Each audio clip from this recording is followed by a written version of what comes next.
YouTuber conta em vídeo a história da produção animada na Coreia do Sul. O que ele contou pra gente aí, Paulo? Bom, primeiro que o vídeo, só vou deixar claro que a gente vai deixar o vídeo na descrição desse episódio. Basicamente assim, o youtuber chamado Wukong, ele lançou um vídeo há algumas semanas onde ele consegue dar um belíssimo overview sobre a história da produção e do mercado de animações na Coreia do Sul. Com o país em destaque na mídia internacional, né, nas últimas semanas, devido ao sucesso da série Round 6, em inglês Squid Game, no Netflix, a gente achou que seria legal discutir alguns pontos desse vídeo, que vamos repetir aqui novamente, que a gente vai disponibilizar o link no nosso episódio, mas é para deixar claro, porque o vídeo realmente é muito bom. Ele, infelizmente só está em inglês, mas acho que dá para fazer algum tipo de legenda, dá para acompanhar. Então, durante 27 minutos, o Wukong descreve a história complicada das animações no país. Vamos dizer assim, um primo pobre, né, dos mais bem-sucedidos filmes, como o Parasite e Old Boy, como ótimos exemplos. A música, que é a explosão mundial do K-pop, que hoje passa por BTS e Blackpink, mas que já passou também pelo Psy há mais ou menos uns 10 anos. Séries e doramas, as novelas asiáticas, uma febre no Netflix, sem falar no próprio Round 6, que mesmo com marcas e IPs até razoavelmente bem conhecidas no resto do mundo, inclusive no Brasil, ainda não teve alguma que chegasse a ter repercussão como essas outras. Sem falar no relacionamento estreito com toda a questão política e histórica do país. Selby, você viu o vídeo também? O que você achou? Eu anotei algumas coisas para comentar, mas eu passo essa bola para você primeiro. Eu vou fazer só uma entrada aqui, uma observação geral, até porque eu não sei depois o que você vai destrinchar aí dos seus apontamentos, mas é um vídeo bem interessante, porque realmente ele é um panorama, né, da história da animação na Coreia do Sul. A Coreia do Sul é um país que está na moda, assim, digamos assim, do ponto de vista do, entre aspas, soft power cultural, que eles estão conseguindo emplacar diversas produções aí na música, nos filmes e agora na série, né, com esse o Round 6, que, gente, não é infantil, viu? Tem muita criança assistindo, viu? Tomem cuidado, viu? Se você estiver ouvindo, porque eu tô vendo isso, criança. Por favor, não. A gente comentou do negócio da Record lá do Death Note, mas o Round 6 tem criança, e não é para criança, viu? Mas, enfim, a Coreia do Sul está emplacando muito sucesso, muitos títulos aí agora na Netflix. E, assim, eu acho que o que a gente trata aqui, ele acaba complementando um tanto que a gente discutiu na edição anterior da Animação, quando a gente tratou da China, né? Que é como que o país, como a política cultural de um país, ela pode ser moldada para ampliar, né, para você construir e ampliar o seu mercado nacional, né, sua força de trabalho criativa, como você faz para construir esse mercado interno e como você faz para exportar, né, esses produtos, né? Então, são questões complexas. A gente tem que lembrar que o caso da Coreia do Sul, ela tem paralelos, por exemplo, com o Brasil nessa parte de evolução do país no século XX, se a gente for lembrar que a Coreia do Sul era um país bastante atrasado, né? Ele foi ali no pós-guerra, ele foi, obviamente, ajudado pelos Estados Unidos, né? No âmbito ali da Guerra Fria. Ele sofreu com ditaduras, uma ditadura que, por pior que seja, ela investiu fortemente em educação, né? E com os processos seguintes aí, com seus altos e baixos e turbulências, o país ele encontrou no soft power uma forma de você ter projetos, né, de projetos desenvolvimentistas, né, para que você pudesse exportar a imagem do país em determinados setores. Então, se a gente for lembrar, por exemplo, na década de 80, a Coreia do Sul ela usou os Jogos Olímpicos de Seul para divulgar os equipamentos eletrônicos, né? Então, boa parte do que a gente vê hoje de eletrônico, a gente vê a Samsung, a LG, carros também, né? As fábricas de automóveis, enfim, todas elas tiveram fruto num impacto ali de política pública de investimento da década de 80, né? Então, eles acabaram usando a Olimpíada como ponta de lança para exportar essa produção. Isso é muito importante da gente perceber o quanto que isso já tem um bom tempo, né? E com o passar dos anos, a virada do século, a Coreia do Sul resolveu investir nessa parte de cultura, né? Parte criativa, economia criativa, indústria cultural, fez isso muito bem, conseguiu um mercado interno fortíssimo, né?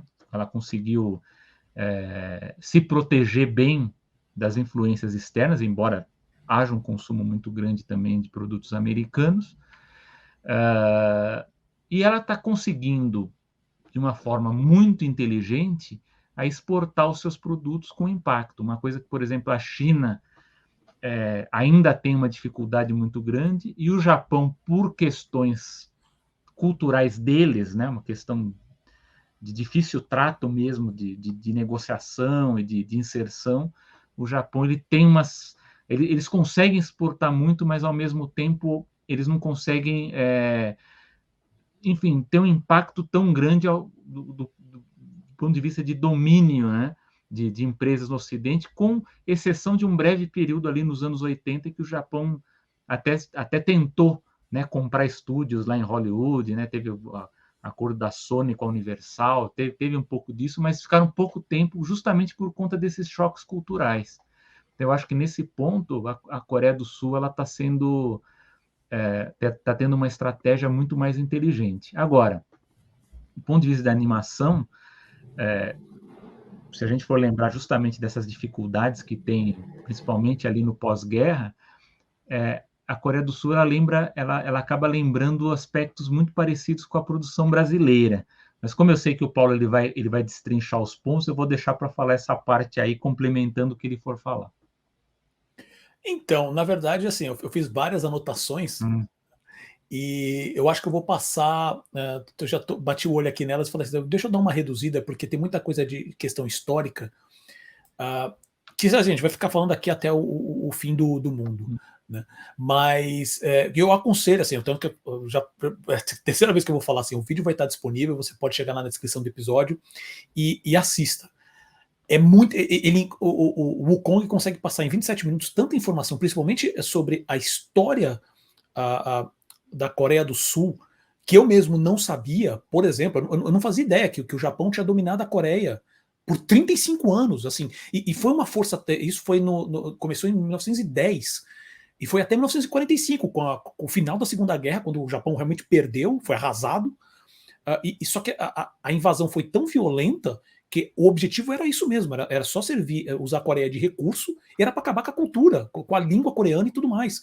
Tanto que, e agora eu posso estar falando uma besteira, eu peço desculpas, mas eu já li alguma coisa desse gênero. A língua sul-coreana, principal, sul-coreana não, porque agora eu não sei também quais são as diferenças entre o norte e o sul nessa questão da língua, mas a maneira que a gente conhece hoje é uma versão super recente, tipo agora, do século XX, depois da saída do Japão, né, da Coreia. E mesmo depois da saída, depois da Segunda Guerra, teve quem vai ficar com a parte do norte, quem vai ficar com a parte do sul, a guerra que teve 3 anos entre a Coreia do Sul e a Coreia do Norte, 2, 3 ditadores que teve lá, com governos extremamente corruptos. Então, isso foi moldando toda a história, né? Toda a história da Coreia e o impacto que teve em questão de animação, como o vídeo ele até fala. Enquanto o Winsor McKay estava lá em 1900 e pouco, 1910, 1908, eu não lembro agora quanto que é o do Gertie, do dinossauro Gertie. Enquanto eles estavam lá, a Coreia estava sendo literalmente controlada pelo Japão, sabe? Uma dominação mesmo.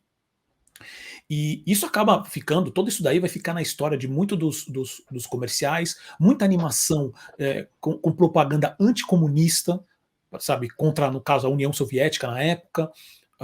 Os tipos de animações que o público começou a consumir como animações, porque assim também a Coreia é um país milenar, como a China, no caso, né?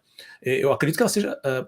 E agora me falta um pouco de história, mas pelo que eu entendi do vídeo, ela até consegue ser bem mais antiga que o Japão. Né?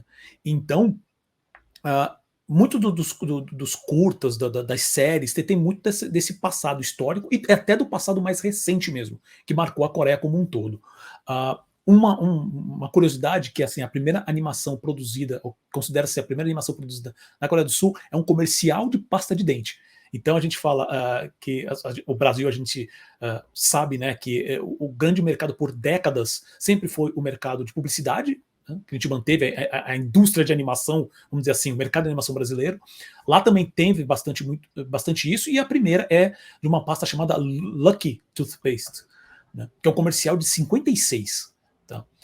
E nesse processo de começar a consumir alguns problemas que nessa questão de ditaduras, havia muita censura também. Muitas animações que foram feitas ou eram compradas, né, de outros países e eram alteradas para parecer animação sul-coreana, né? Agora, a partir de agora, eu estou falando só especificamente da Coreia do Sul, né? Isso acontecia também com live action. Eles pegavam filmes e alteravam cenas de filmes para quando tinha close de alguns personagens, eram só personagens sul-coreanos, que é como é que é o fake co-production que ele chama no vídeo. Eu achei isso sensacional. Então, você me lembrou, sabe o que? Aquele do Zé Carioca, né? O Zé Fraude, né? Você conhece, né? O Zé Fraude? Zé Fraude? Não. Que nas histórias em Zé quadrinhos... Paulista, mas o Zé Fraude não. Não, o Zé Fraude, o que era? Só para explicar, né? Porque você está falando da Coreia do Sul. Uhum.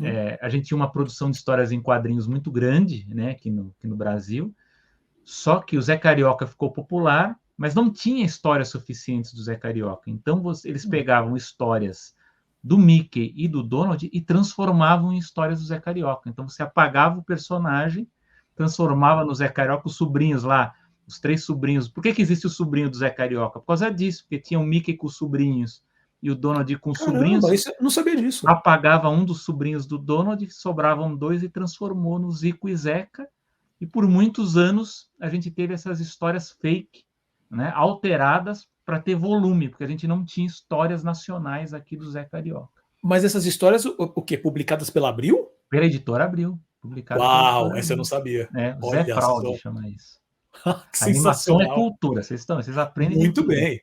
Não, e é muito. Eu vou bater ainda na tecla dessa questão de cópia, porque assim, na Coreia do Sul eles não só faziam isso, às vezes pegavam animações e mudavam algumas coisas para parecer sul-coreana, mas como eles simplesmente pegavam e faziam animações novas, cópia descarada, né? Como por exemplo, tem uma série chamada Robo Taekwon V, né? Que é cópia do anime clássico Mazinger Z.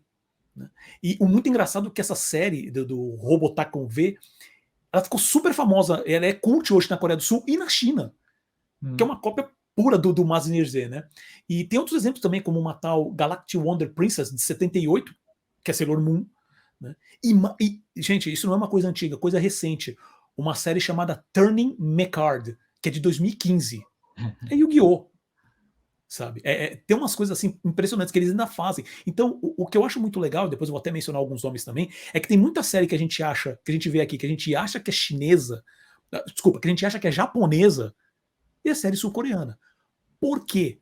Durante muito tempo, quando falava assim, as animações da década de 80 e 90 era muita coisa feita na China. Sim, não está errado. Só que tem muita coisa, que a gente nem sabe que foi feito na Coreia do Sul. Uma das coisas que ajudou a montar essa estrutura de animação que a Coreia tem hoje é também que nem a China, ela vendeu o serviço de animação, que é o serviço mais barato, vamos dizer assim. E tem uma curiosidade que eu achei aqui sensacional, que é uma coisa que mais perto de mim, que eu não sabia, que é... Deixa eu até lembrar aqui da minha anotação. Então eles venderam, e esse processo de serviço já começou a ser feito desde a década de 60. Então mal começou a produzir animação, já começaram a vender serviço para fora, né, para outros países. E só cresceu na década de 70, 80 e 90. Então assim, quem vê, por exemplo, os Simpsons, o comecinho os créditos, né, dos Simpsons no final, principalmente nas primeiras temporadas, e como o Simpsons já tem 30 temporadas, pode falar das primeiras 10, eu não sei se ainda faz hoje. Tá, isso eu realmente lembro que faz tempo que eu não vejo os Simpsons. Mas eu lembro que pelo menos nas 10 primeiras temporadas sempre tinha lá no finalzinho Half Draft Studios Korea. Estúdio da Coreia que fazia as animações dos Simpsons. Eles ajudaram muito na década de 80 também, como desenhos, quem deve lembrar aqui do desenho animado, que até hoje eu não entendo porque existe, mas é o desenho animado para crianças do Robocop, muito feito lá. A série original do Meu Pequeno Pônei, também feito lá. E tem várias. Tem aquela série Arthur, que o pessoal conhece, né, que passa na cultura, também tudo feito na Coreia do Sul. E uma das produtoras mais famosas dessa época chamava Acon Productions, que era do sul-coreano Nelson Shin. Que ele trabalhou no primeiro longa animado, né, do país, que ele se chama... Deixa eu ver se eu consigo lembrar, que assim, tá aqui. Chama Hong Gil-dong, que é de 67, que você consegue achar, não sei se dá para achar ele no YouTube, mas dá para você achar cenas dele. E nesse vídeo mesmo do o Kong, dá para ver uma animação até muito bem feita, viu? Para 67, para um país que tinha uma situação, uma estrutura precária praticamente, muito bem feita mesmo. Então, ele trabalhou já na produção. Deixa eu lembrar onde eu estava aqui nas minhas anotações. Sim, ele também animou várias cenas do clássico Fritz the Cat. Os efeitos especiais do Sabre de Luz, do Star Wars, do primeiro, do Uma Nova Esperança, foi ele, a equipe dele que fizeram lá na Coreia do Sul. E, pelo menos assim, produziram, né? Acredito que toda a parte criativa, isso é legal para até procurar mais depois. Acredito ter sido toda a equipe do Lucas e tal, mas muitas das cenas foram feitas lá na Coreia do Sul. E sem falar que o Nelson Shin, para quem é fã de Transformers, sabe, conhece esse nome, que ele é a pessoa que produziu e dirigiu Transformers, o filme de 86. Né? Isso eu achei muito, eu não sabia todo esse histórico dele. Né? E eu não vou mentir, gente, eu peço desculpas, eu sempre achei que ele era chinês. Então, eu peço desculpa, mas é verdade. Então, assim, e nessa parte, toda essa indústria sul-coreana nesse processo foi desenvolvido nesse caminho, mas assim, com muita cópia. Lógico, era muito mais descarado antigamente, hoje é mais novas versões, algumas alterações. Então tinha isso bastante. E toda essa produção deles foi toda baseada, assim, foi tudo. Durante uma época, era proibido importar, se não me engano, na década de 70, era proibido trazer conteúdo estrangeiro. Né? E só que isso essa proibição não era para conteúdo infantil. Então, por exemplo, Doraemon entrou, que é aquela famosa série japonesa, entrou na Coreia do Sul e é um senhor sucesso até hoje lá. Ao mesmo tempo, que aí lembra de várias discussões que a gente já teve sobre essa questão de como que o governo regula a questão do audiovisual. Para a década de 80, começo da década de 90, que foi que começou, que é a questão caiu, se não me engano, foi o último ditador lá. Foi no final da década de 80, que foi, eu anotei o nome dele aqui, que é o auto-eleito presidente Chun Do-won, que ele ficou de 80 a 88, que, pelo vídeo, ele é considerado hoje o pior presidente, né? Presidente da história do país, ele é odiado. Tá? E eu peço desculpas, mas está tocando alguma coisa aqui. Não interrompam nada. Se você está ouvindo, eu peço desculpas. Peraí. É a embaixada da China. Pode ser. Já estão os caras querendo me bloquear. E travou aqui a sua câmera, Paulo. Eita, nós. Peraí, vamos continuar. Voltou. Não precisa cortar nada, não. Vamos que vamos, gente. Então, tá falando do Chon Do-won. Quando ele caiu, né, na verdade foi meio que... é muito legal, ele fala que assim, foi uma pressão política internacional. Mostra até uma cena dele, se não me engano, do lado do Ronald Reagan, se eu não me engano. Então, houve uma pressão realmente para ele sair. E aí entrou um processo mais democrático, entenda esse democrático como você quiser. Mas aí que foi nesse finalzinho da década de 80, começo da década de 90, que teve, que começou essa, digamos assim, com essa democratização, começou realmente as músicas, foi aí que o K-pop começou, obviamente tudo baseado na música japonesa, assim, na estrutura da música americana, e o K-pop começou a estourar, algumas políticas específicas começaram para o audiovisual. Ao mesmo tempo, logo ali no meados da década de 90, já existia todo um movimento da indústria nacional de animação para cotas, porque houve uma abertura tão forte e o conteúdo muito mais barato começou a entrar. Então, e com toda essa estrutura que o mercado de animação sul-coreano já tinha, ele estava ajudando a concorrência. Porque a maioria das animações feitas mundialmente estavam sendo feitas lá, em China, né, basicamente. Então vinha todas as animações estrangeiras e não tinha nada novo.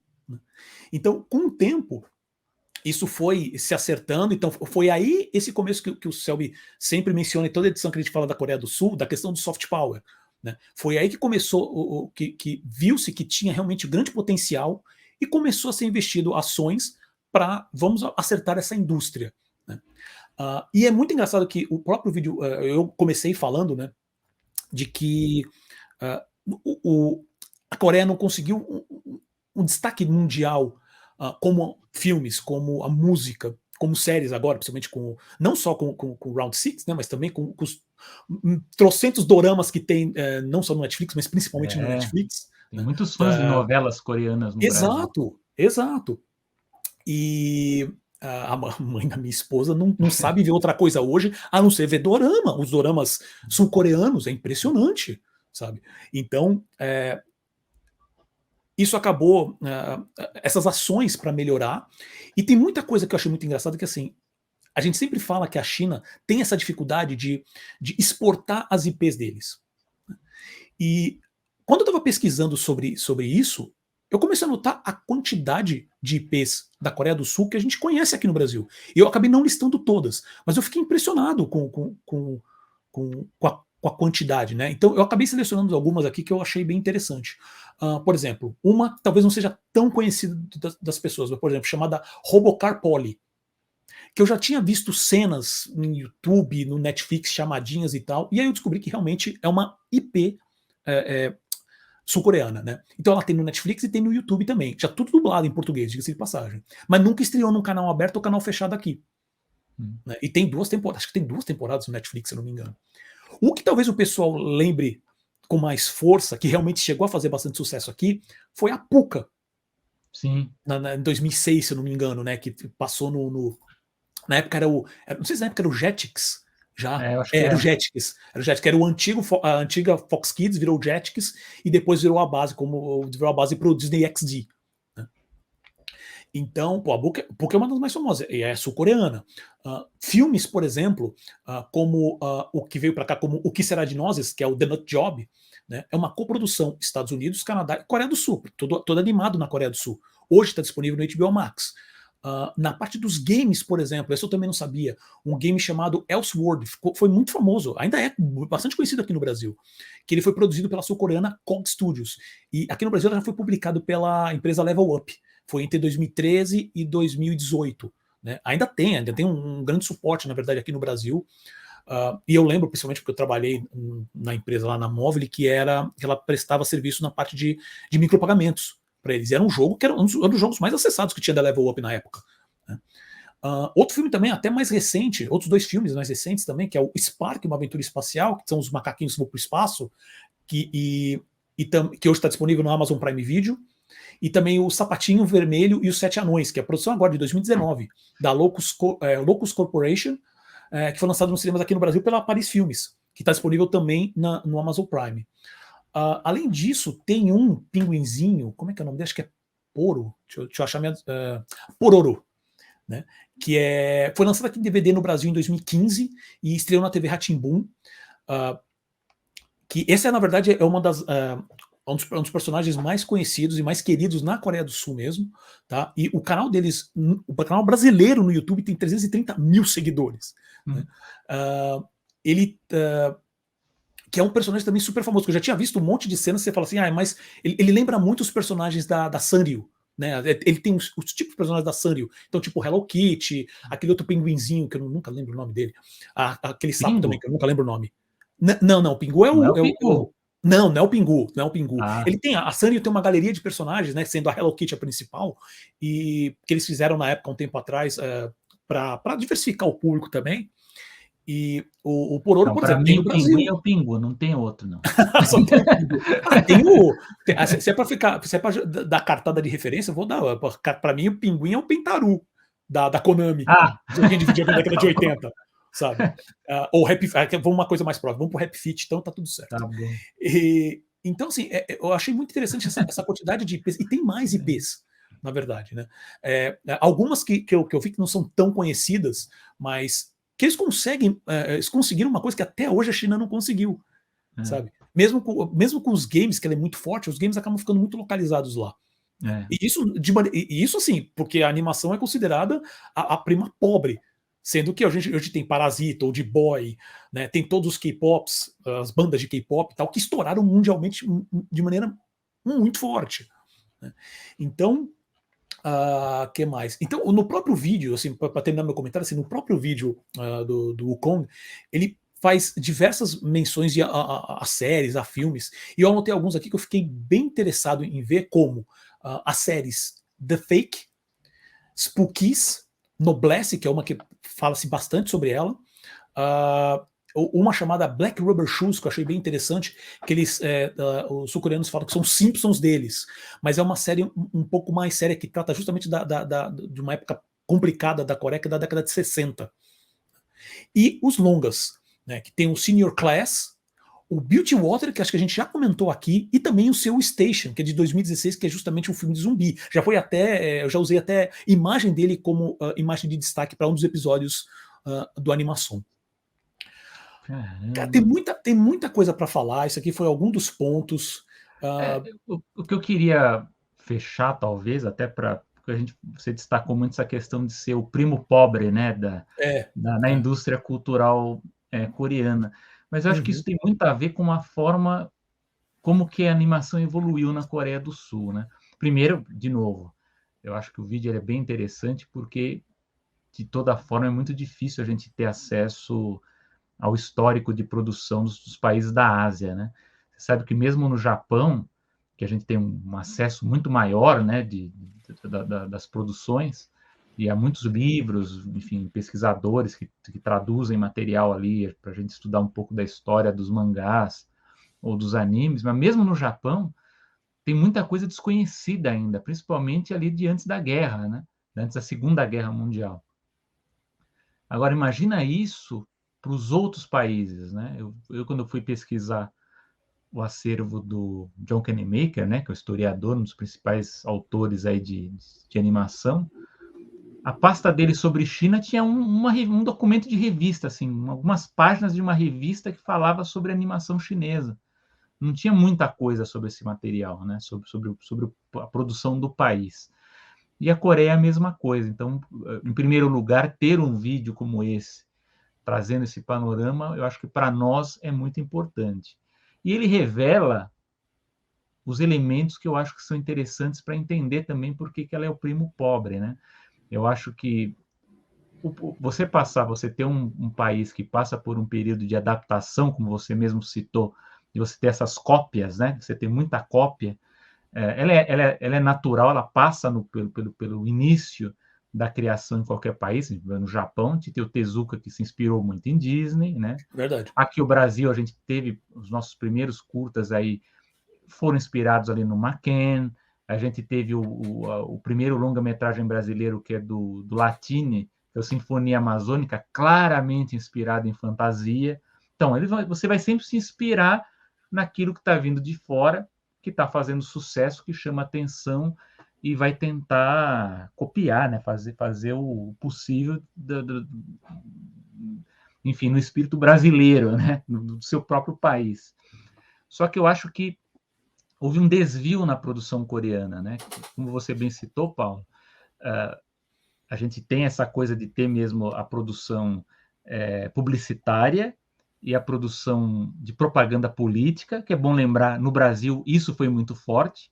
Por muitas décadas, a maior produção de animação brasileira era a animação publicitária e animação de propaganda política, né, principalmente de campanhas, né, de campanhas sociais, campanha de vacina, campanhas de governo, enfim, de moral e cívica e de outros valores, mas a gente tinha muito disso. Então, na Coreia não foi diferente, até porque passou por uma ditadura, mas talvez a chave para a gente entender por que houve esse atraso é que, ao contrário do Brasil, em que isso ocorreu, mas com muito mais tempo e de forma mais reduzida do ponto de vista da proporção, é que na Coreia do Sul houve muita exportação de mão de obra, né? Eles mesmos lá, os coreanos, eles assumiam projetos de terceirização de estúdios de outros países. Então, a própria Disney e outras produtoras aí que você citou vários exemplos, mandavam o grosso do trabalho para eles animarem, né? Então, e dizem até, pelo que eu sei, até a Coreia do Norte também fazia parte desse esforço de trabalho, né? Algumas coisas da Europa foram produzidas também por animadores lá. Então, havia esse interesse de usar essa mão de obra. Então, por muito tempo, a Coreia do Sul ela passou a ter esse tipo de produção. Eu acho que isso ajudou a atrasar o desenvolvimento da animação original deles, né? Eu acho que ficou muito nessa coisa de produzir o produto de fora, ou quando podia produzir, acabava produzindo essas cópias descaradas, né? E isso acabou atrasando muito o desenvolvimento da animação na Coreia do Sul. Mas mesmo assim, como você vê, você tem exemplos, né? Isso jamais na virada do século para cá, eles conseguiram emplacar, sim, várias produções que tiveram até impacto aqui no Brasil, né? Mas eu acho que ajuda a explicar também todo esse contexto, né? Ajuda a entender um pouco por que essa dificuldade da animação coreana emplacar fora, perto de outras produções como a música, as séries de TV e os filmes, que, comparado à animação, tiveram uma evolução muito melhor, né? Muito mais organizada do que propriamente da animação. Acho que isso ajuda a explicar. Sem dúvida. E só para encerrar, eu tenho só dois comentários que, baseado no que você falou agora, por exemplo, tem uma questão, talvez, de linguagem, de visão, que essa é uma crítica que tem muitas pessoas, mesmo dentro da Coreia do Sul, como fora, fala que os materiais, né, a produção de animação, justamente por essa questão de cópia e tudo mais, ele não tem um estilo próprio. Ele acaba sendo um material, principalmente quando eles estão muito focados, porque muitas das animações que eu falei aqui são animações feitas para o público infantil. Então, obviamente, custos menores e acabam sendo mais genéricas, visualmente falando, até narrativamente, mas principalmente visualmente. Né? Então, esse é um dos problemas também que pode causar nisso. Mesmo com isso daí, olha que eles avançaram até mais do que a própria China, para fora do próprio país. Né? Até por conta da política cultural, né? Sem dúvida. Lógico, quando você tem uma política cultural, mesmo que você não tenha, por exemplo, se a gente for comparar, o Brasil, ele teve um desenvolvimento muito mais longo, né? Ele teve desde o início do século XX, o Sinfonia Amazônica dos anos 50, né? Mas como nós não tivemos esse apoio, há esse atraso, né? Agora, a Coreia do Sul teve esse atraso, mas chegou um determinado momento em que falou, não, vamos investir nisso agora. E aí você tem o arranque, né? Mas você, muito bem dito, esse contexto todo, realmente, ele ajuda também a entender por que a animação coreana ela não tem um estilo próprio, né? Ou pelo menos um espírito, né, estético ali, que a gente possa dizer, puxa, isso aqui é da Coreia, né? A gente bate o olho, como a gente tem com o Japão, ou com a própria China também, que a gente tem coisas que a gente vê que é de lá, ou da Europa também, que a gente tem alguns países que a gente bate o olho, a gente já meio que identifica a origem, né? A Coreia do Sul é um pouco mais complicado. Perfeito. E outra coisa que eu também senti falta, porque assim, a gente está falando obviamente de mercado, de produção para séries e filmes, mas no vídeo do Wukong, ele não menciona nada sobre a questão de curtas, como que é essa parte mais, a produção de curtas animados, quais são os artistas, né, vamos dizer assim, que também levam essa produção, como que é como que a comunidade internacional vê isso de maneira geral, né? E assim, eu não conheço nenhum que eu de cabeça que eu falo assim, tem aquele diretor sul-coreano. Sabe qual é a minha impressão quanto aos curtas coreanos de animação? Eu acho que eles existem, até porque existe um festival de animação na Coreia do Sul. Sem dúvida. Só que deve ser, e aí eu vou até ser um assunto para a gente até ir atrás pesquisar, porque isso inclusive tem até grupo no Facebook desse festival. Eu acho que cai um pouco na armadilha dos curtas brasileiros. Eu acho que deve ter esses curtas, mas eles não conseguem exportar, não há plataforma para que a gente possa assistir esses curtas. Essa é a impressão que me passa, porque eu sei que tem festival de animação lá, mas a gente não tem acesso a essa produção mais autoral. Perfeito. Acho que a gente falou bastante, acho que pelo menos, novamente, todos esses segmentos que a gente faz sobre a história de um país específico, a gente fez, né, do Afeganistão, agora fez da Coreia do Sul, a gente sempre mencionou já sobre a Irlanda um pouco, sobre o Japão, sobre China. para a gente ir aprendendo devagarinho, porque normalmente não são informações que a gente acha por aqui. Né? Até mesmo quando vem algum filme específico, não se entra, quando você tem alguma crítica, eu procurando lá sobre o... teve outro filme também que eu comentei, né, que é do Sapatinhos Vermelho e os Sete Anões, né, que você olha e fala assim, nossa, quem é que produz isso? Deve ser algum lugar aí do mundo. É uma coprodução onde toda a animação é feita na Coreia do Sul. Né? Então, existe... fica mais... é para a gente aprender, né? Para a gente começar a falar assim, olha, existem essas questões, a gente em algum momento vai chegar e falar sobre a questão de produção na África também, né, no continente africano, vamos dizer assim, que a África tem 50 e poucos países, se eu não me engano. Então vamos chegar lá, mas é justamente isso, é um início para a gente conhecer um pouco mais. E espero que vocês tenham gostado disso, porque eu gostei bastante de pesquisar e começar a descobrir um monte de coisa que eu não fazia nem ideia, que já estava por aqui, sabe, um monte de série e filme, e a gente nem fazia ideia.